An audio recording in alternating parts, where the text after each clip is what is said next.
I'm Sean Aylmer, and this is Fear and Greed's Sunday feature interview. I'll be back again tomorrow with another weekday episode of Fear and Greed, the normal mix of business news and interviews that sets you up for a successful day.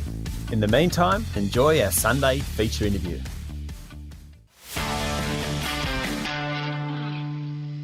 Timo Henckel is Senior Lecturer at the College of Business and Economics at the Australian National University.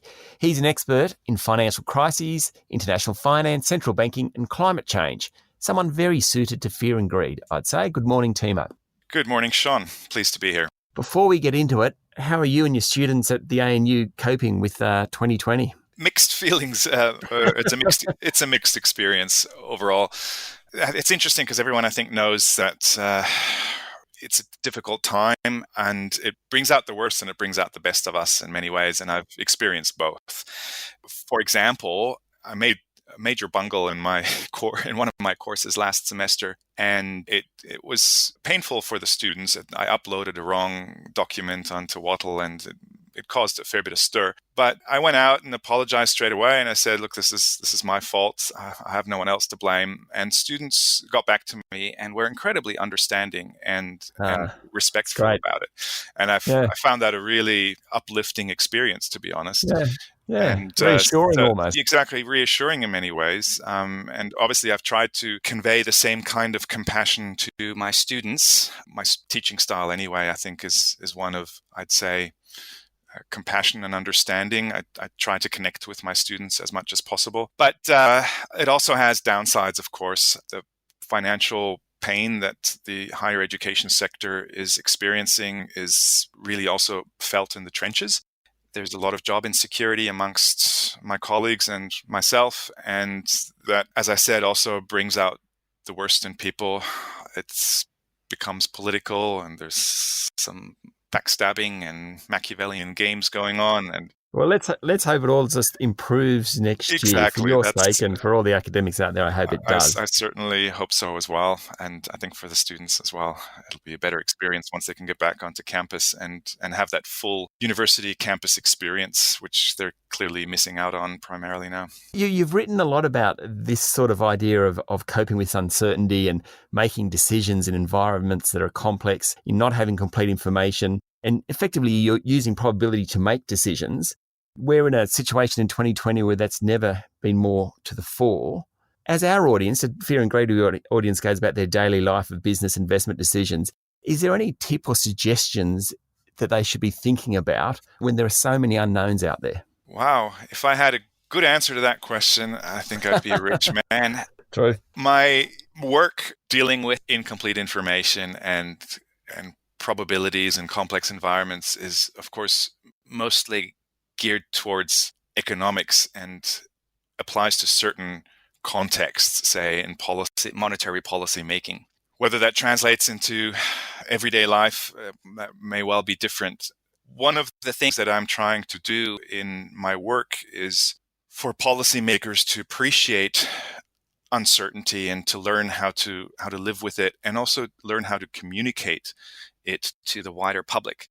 At the moment, I think there is often, whether in policy, in monetary policy or fiscal policy or any kind of public discourse about economic policy, I think there is a lack of appreciation for the underlying uncertainties, and therefore it's not properly communicated. But in many instances, I think the public, if it's communicated well, would benefit from knowing the underlying uncertainties.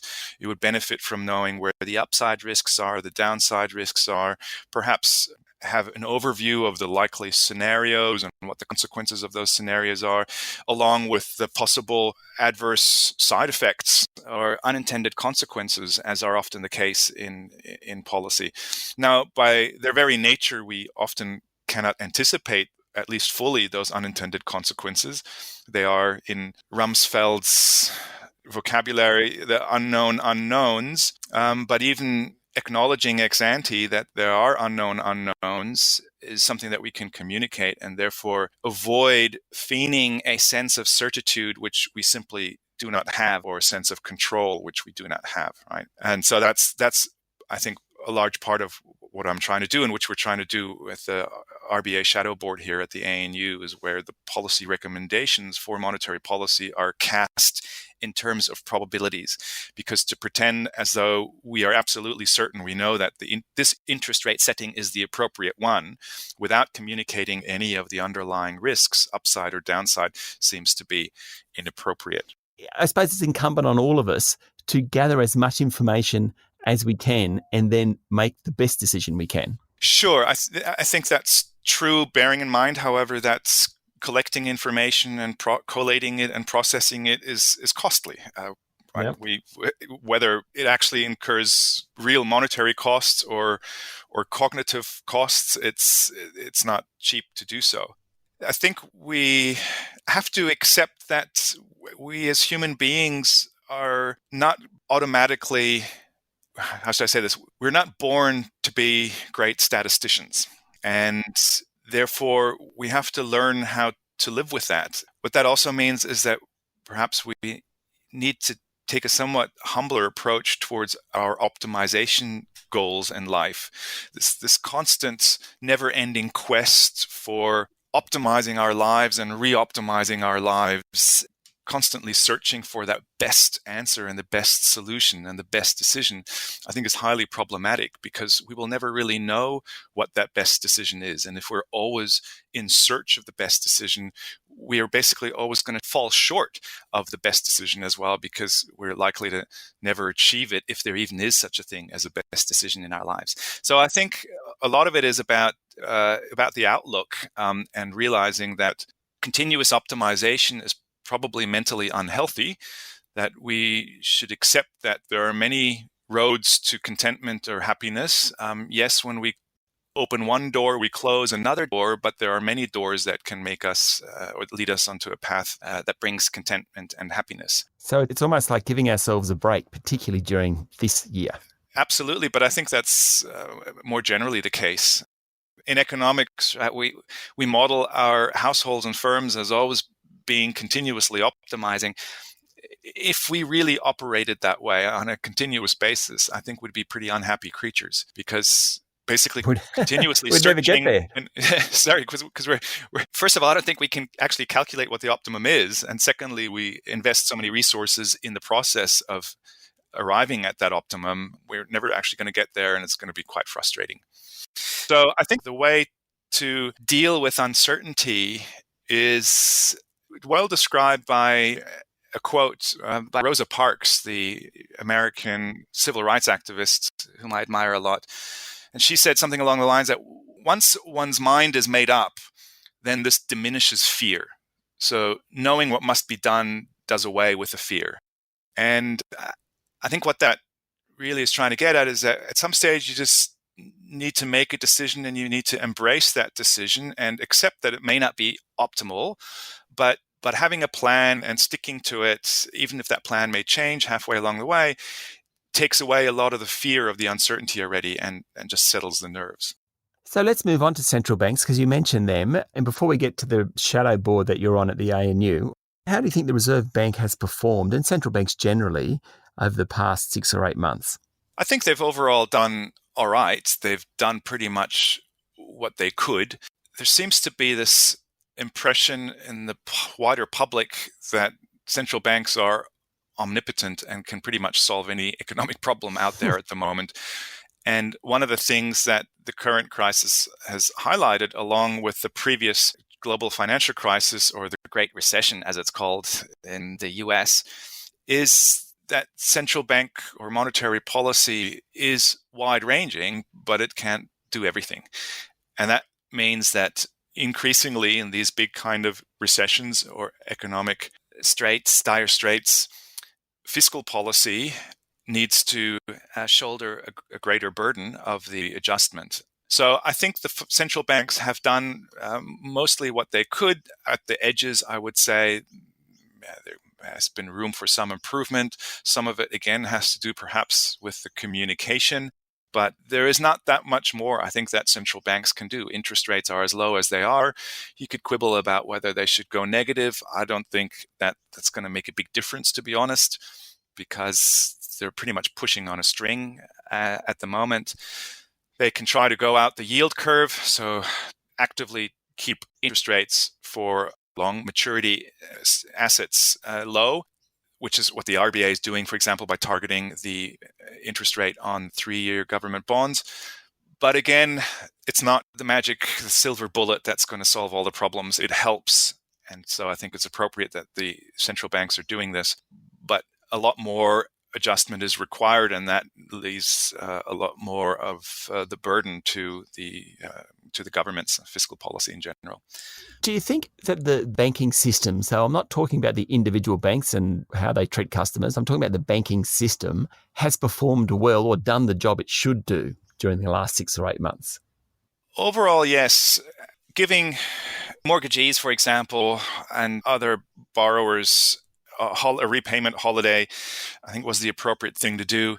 It was in their own interest as well, right? I think they realized that this is not some good Samaritan act that they performed. And people have to repay the loan still. Exactly. It's a holiday. They didn't cancel it. I would put the holiday in quotation marks because I always think of holidays as being fun, but I'm not sure that's how the people affected see it. Obviously, it's a relief, but it is a temporary relief, and the loan repayments still have to be made in full, just that they're obviously shifted back in time a bit. So I think the banks overall have done the right thing, and we've seen this in other countries as well. Again, it's pretty much out of self-preservation. Their balance sheets would have taken massive hits had they not done this.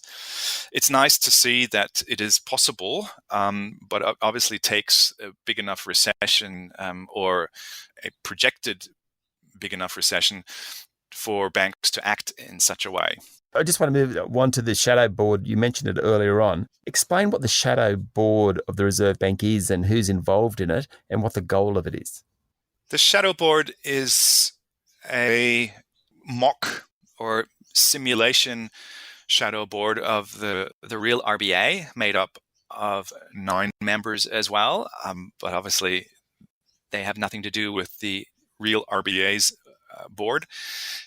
Although there have been and still are a couple of members on the shadow board who used to be on the actual RBA board. For example, Warwick McKibben is currently a member, and he used to be on the RBA board, of course. And Bob Gregory was one of the inaugural members of the shadow board, and he, of course, was also a member of the actual RBA board. So really what we're trying to do is 2 things. First of all, advance the overall debate about monetary policy and make monetary policy an issue that deserves a greater scrutiny and discourse amongst the wider public.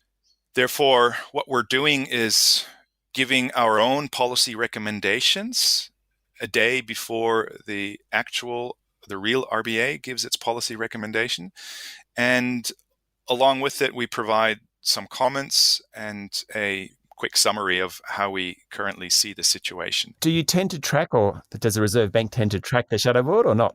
Do you tend to come down to the same conclusions? By and large, the RBA's decisions are very similar to ours. Historically, the RBA shadow board, have been a little bit more hawkish than the actual RBA. Not most recently, but in the years gone by, when the economy was still looking a bit healthier, there was generally, relative to the real RBA, we had a bias on the upside of pushing interest rates up versus the RBA keeping interest rates on hold or wanting to even lower them.